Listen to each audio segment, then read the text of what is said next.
হে everyone, আসসালামু আলাইকুম। Welcome back to easy recipe by Jenny. আশা করি সবাই ভালো আছেন। একদিন পর পর নতুন নতুন রান্না পেতে আমার চ্যানেলটি এক্ষুনি সাবস্ক্রাইব করুন। আমার চ্যানেলটি সাবস্ক্রাইব করতে নিচে লেখা লাল কালারের সাবস্ক্রাইব বাটনটি প্রেস করুন, পাশে থাকা বেল আইকনটি প্রেস করুন। তাহলে আমি যখনই নতুন কোনো রান্না আপলোড করব আপনার কাছে নোটিফিকেশন চলে যাবে।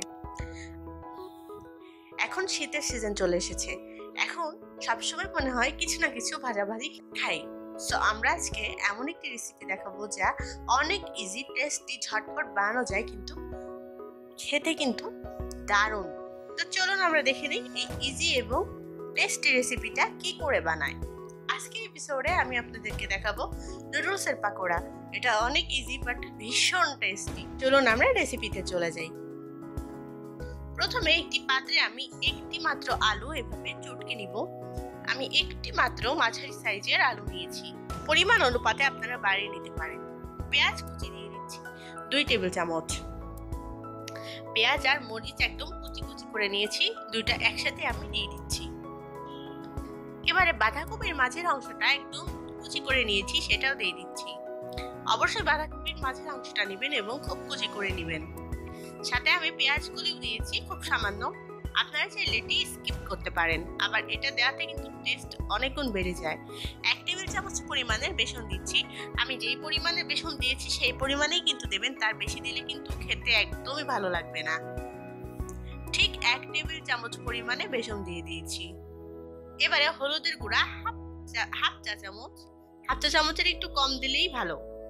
মরিচের গুঁড়ো হাফ চা চামচ, এটা কেউ যদি না খেতে চান কম তাহলে একদম স্কিপ করতে পারেন। লবণ দিলাম পরিমাণ মতো, যে যতটুকু খান। একটি ডিম ফেটিয়ে রেখেছিলাম, সেই ডিম সম্পূর্ণটা দিয়ে দিলাম। পরিমাণে বেশি হলে কিন্তু 2টি ডিম অ্যাড করতে হবে। আমি নুডলসে 2 মিনিট নুডলস গুলোর একটা অ্যাড করব। টমেটো সস দিয়ে দিচ্ছি 1 টেবিল চামচ। 1 টেবিল চামচ কর্নফ্লাওয়ার, এটা অবশ্যই দিতে হবে 1 টেবিল চামচ পরিমাণের। এবার হাত দিয়ে ভালো করে একটু মিক্সড করে নিব।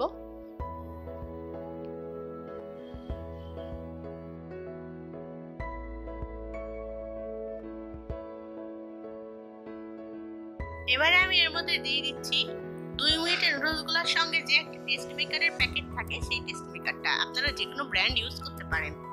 আমি সেই টেস্ট মেকারের সম্পূর্ণটাই দিয়ে দিচ্ছি। এবারে খুব ভালো করে আবারও মিক্সড করে নিতে হবে। এবারে আমি 20 মিনিট এটা রেস্টে রাখছি। ঠিক 20 মিনিট রেস্টে রাখার পর আমি নুডলসটা দিয়ে দিচ্ছি। এবার 20 মিনিট রেস্টে রাখার পর 20 মিনিট রেস্ট রাখার জন্য কিন্তু সেট হবে, মশলাগুলো ঠিক মতো সেট হয়ে যাবে। এই জন্য 20 মিনিট অবশ্যই রেস্টে রাখবেন নুডলস দেওয়ার আগে। আর নুডলসটা আমি 2 মিনিটের নুডলসগুলো আমি সেদ্ধ করে রেখেছিলাম। ভালো করে মিক্সড করে নিব।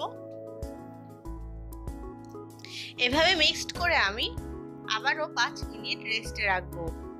5 মিনিট রেস্টে রাখার পর এটা আমি তেলে ভেজে নিব। এখন আমি 5 মিনিট অপেক্ষা করছি। এবারে আমি একটি লোহার কড়াইয়ে তেল গরম করে নিব। আমি অলওয়েজ লোহার কড়াইয়ে ভাজার কাজটা করতে স্বাচ্ছন্দ্য বোধ করি। আপনারা চাইলে কিন্তু ননস্টিকের প্যানেও ভাজতে পারেন। এবার আমি লোহার কড়াইয়ে তেল গরম করে রেখেছি, সেখানে আমি মাখিয়ে রাখা যে মিক্সডটা ছিল সেটি পাকোড়ার সাইজ করে দিয়ে দিচ্ছি। আপনারা ননস্টিকের ফ্রাই প্যানে ভাজলে কিন্তু একসাথে অনেকগুলো দিতে পারবেন, সেক্ষেত্রে আপনাদের জন্য ওটাই সুবিধা। আর লোহার কড়াই হলে একসাথে 3টের বেশি কিন্তু দেওয়া যাবে না।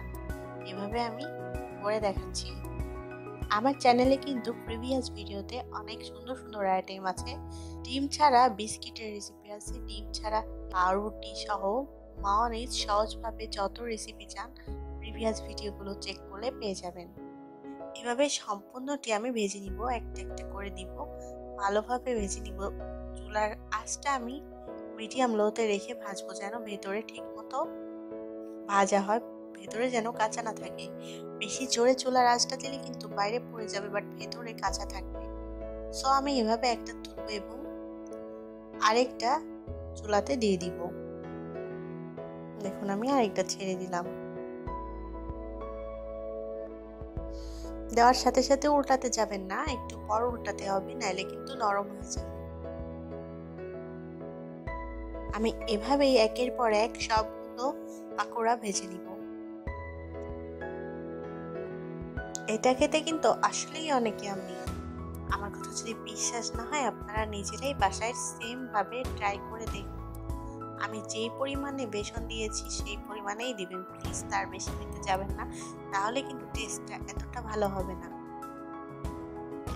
এভাবে সম্পূর্ণ ভেজে নিয়ে দেখুন তৈরি হয়ে গেল আমার খুব মজার ঝটপট রেসিপি নুডলসের পাকোড়া।